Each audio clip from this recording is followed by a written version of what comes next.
Good afternoon, everyone. Today we're in the middle of the worst global health crisis in living memory. And Donald Trump will file in the Supreme Court today an attempt to strip away health care coverage from tens of millions of families in the United States, strip away their peace of mind away from more than 100 million people with pre-existing conditions.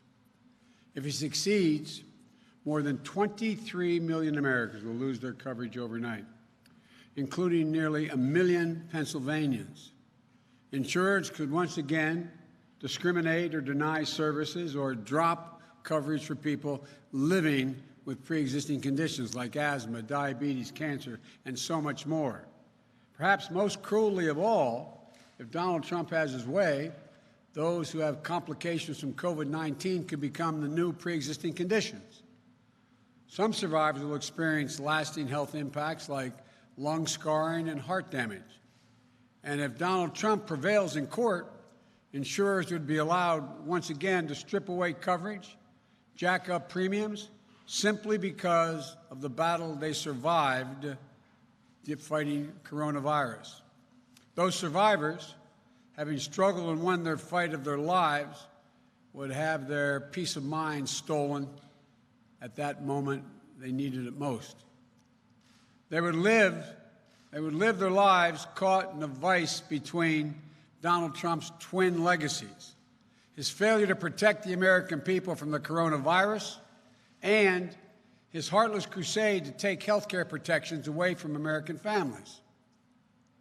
You know, I've called on Donald Trump many times to withdraw his lawsuit. Today, I'm renewing that call. Mr. President, drop the lawsuit. Stop trying to get rid of the Affordable Care Act. Stop taking away people's health care and their peace of mind. Now more than ever, stop trying to steal their peace of mind. I cannot comprehend the cruelty that's driving him to inflict this pain on the very people he's supposed to serve. You know, one of the families the Affordable Care Act has delivered peace of mind to have been the Ritters, who live not far from here in Manheim, Pennsylvania. Jan and Madeline Ritter were just 4 years old when their mom, Stacy, heard some of the most devastating words that a parent can ever hear. Both of her twins have been diagnosed with leukemia. I promise you, that news is news that literally stops your heart. It wrenches your entire world off its axis. And the very last thing on your mind, the very last thing that should be on your mind, is whether you can afford the treatment for your children. When Stacy's twins got sick, there was no Affordable Care Act. So, after draining days and endless nights, harrowing stem cell transplants, and the fickle waves of hope and fear as they undulate, after enduring more than any parent should have to endure, the Ritters still faced a future where their twins could be denied coverage for the rest of their lives because they had a pre-existing condition.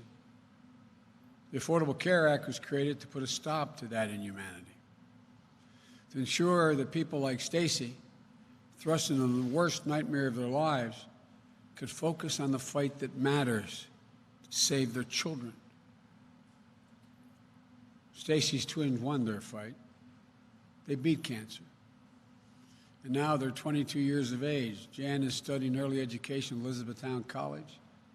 Madeline just graduated from Arcadia University with a degree in international studies. And because of the law, the ACA, insurance companies can no longer deny them coverage because they're survivors of cancer, a pre-existing condition. I'm proud of the Affordable Care Act. In addition to helping people with pre-existing conditions, this is a law that delivered vital coverage for 20 million Americans who did not have health insurance. A law that bars insurance companies from capping American benefits and from charging women more for insurance simply because they are a woman. It's a law that reduced prescription drug costs by nearly 12 million seniors would see their costs spike because the Medicare donut hole would have suddenly reopened and their costs would have gone up precipitously. It's a law that saves lives. But now, in the middle of the worst public health crisis in modern history, at least since the pandemic of 1918, Donald Trump is suing to take the Ritters and millions more Americans back to the way things were. I think it's cruel, it's heartless, it's callous, and it's all because, in my view, he can't abide the thought of letting stand one of President Obama's greatest achievements, the Affordable Care Act. You know, we've seen that same callousness in his handling of the coronavirus. Just over 3 months ago, as most Americans are first coming to grips with this unprecedented scale of danger, this pandemic, President Trump publicly claimed that, and I quote, anybody that wants a test, anybody can get it. It simply was not true, and he knew it. Then, 5 days ago, at his campaign rally in Tulsa, Oklahoma, he admitted telling people, and I quote, "We have to slow the testing down. Slow it down, please." He actually said it. In his hour and 50-minute speech, slow the testing down, please. At first, his spokespeople tried to say he was joking. But then Trump himself said he wasn't joking. He called testing, quote, a double-edged sword. Testing is a double-edged sword. That's the quote. Let's be crystal clear about what he means by that. Testing unequivocally saves lives, and widespread testing is the key to opening our economy again. That's one edge of the sword. The other edge is that he thinks that finding out that more Americans are sick will make him look bad. That's what he's worried about. He's worried about looking bad.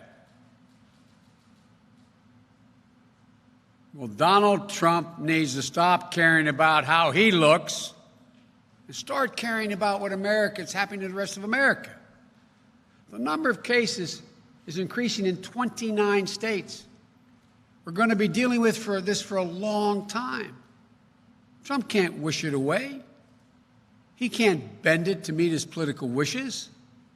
There are no miracles coming. We're not going to have to wait for this miracle because none's coming. We're going to have to step up as Americans, all of us, and do both the simple things and the hard things to keep our families and our neighbors safe, to reopen our economy, to eventually put this pandemic behind us. And sadly, we're going to have to do it without responsible leadership coming out of the White House. So it's up to us, all of us. We're going to have to wear masks. I have mine off because we're socially distanced and I'm standing in front of a microphone. But I wear it everywhere I go. I step outside of my house. And I know as Americans, it's not something we're used to, but it matters. All the evidence from all over the world tells us it just might be the single most effective thing we can do. We're going to have to socially distance like we are here today. It's not easy, and it seems so strange to us, not as Americans, but as human beings. We're built to talk, to laugh, to hug, to gather with other people. I know I am, and I know you are. But for now, we have to socially distance. It matters. We're going to have to find a way to keep our economy running as we bring the number of cases down. The President wants us to believe there's a choice between the economy and public health. Amazingly, he still hasn't grasped the most basic fact of this crisis. To fix the economy, we have to get control over the virus. Say it again, to fix the economy, we have to get control over the virus. He's like a child who can't believe this has happened to him. All his whining and self-pity. Well, this pandemic didn't happen to him. It happened to all of us. And his job isn't to whine about it. His job is to do something about it, to lead. If I have the honor of being president, I promise you I will lead. I will do everything I can to take responsibility and ease this burden on you and your families. I'll put your family first. That will begin with the dramatic expansion of health coverage and bold steps to lower health care costs. We need a public option now more than ever, especially when more than 20 million people are unemployed. That public option will allow every American, regardless of their employment status, the choice to get a Medicare-like plan. It'll force private insurers to keep premiums low, offer better coverage, because for the first time, they'll have to compete for your business against a public insurer that doesn't have to make a profit. We're going to lower premiums for people buying coverage on their own by guaranteeing that no American ever has to spend more than 8.5% of their income on health insurance. And that number will be lower for lower-income people. All the detail of this plan will be laid out in the next few weeks. We're also going to further reduce costs by making it less expensive for Americans to choose plans with lower deductibles and out-of-pocket expenses, by lowering prescription drug prices, by ending the practice of so-called surprise billings, which can leave you with unexpectedly high bills after you leave a hospital. So here's the bottom line. My plan lowers health care costs, gets us universal coverage quickly when Americans desperately need it now. Families are reeling right now, enduring illness, forced into risky choices, losing their employers' plans in droves as their employers go out of business or have to suspend business. They need lifelines now. That's what the families here today deserve. That's what the families all across this nation deserve. They don't need a president to go into court to deny them the health care they now have. They need a president who will go into the White House and will fight like hell to make sure they get the health care they need. If Donald Trump refuses to end his senseless crusade against health coverage, I look forward to ending it for him and working quickly with Congress to dramatically ramp up protections to get Americans universal coverage and lower health care costs as soon as is humanly possible. This is my promise to you. When I'm president, I will take care of your health care coverage and your family the same way I would my own. This is personal to me and to my wife, Jill. When I was sworn into the United States Senate next to a hospital bed, my wife and daughter had just been killed in a car crash, and lying in that bed were my two young boys, surviving boys.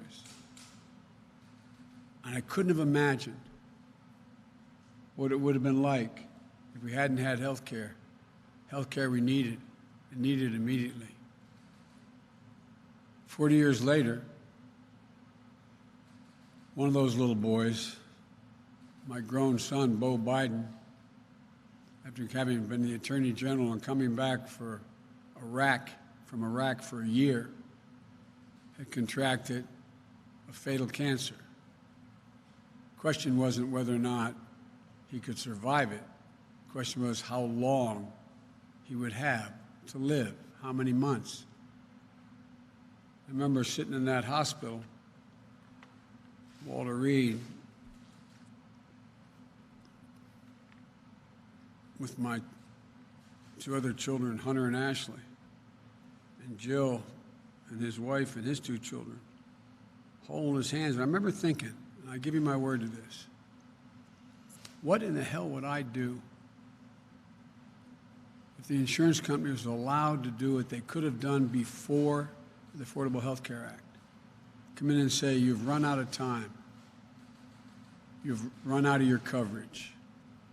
Suffer the last 2, 3, 4, 5 painful months dying on your own. Suffer in peace. I can't fathom.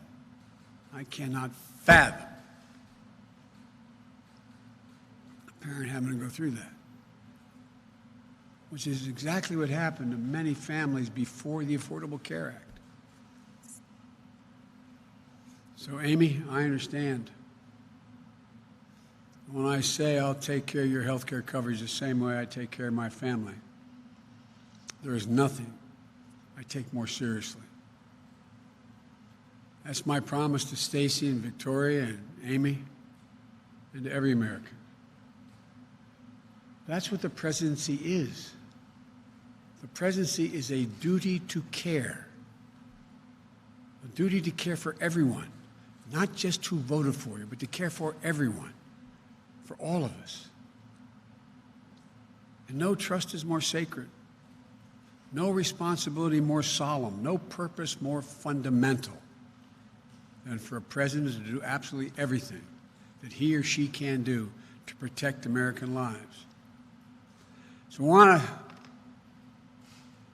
want every single American to know, if you're sick, if you're struggling, if you're worried about how you're going to get through the day, I will not abandon you.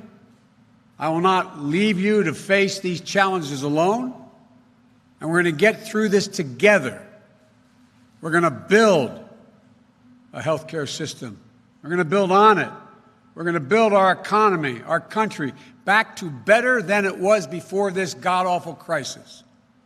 That I promise you. Let me end by thanking the families for being so public and willing to come here, because there's so many families like yours all across America. When they heard you today, they said, that's me. I get it. There's real solidarity. We're going to get this done. I promise you. God bless you all, and may God protect our troops. Thank you.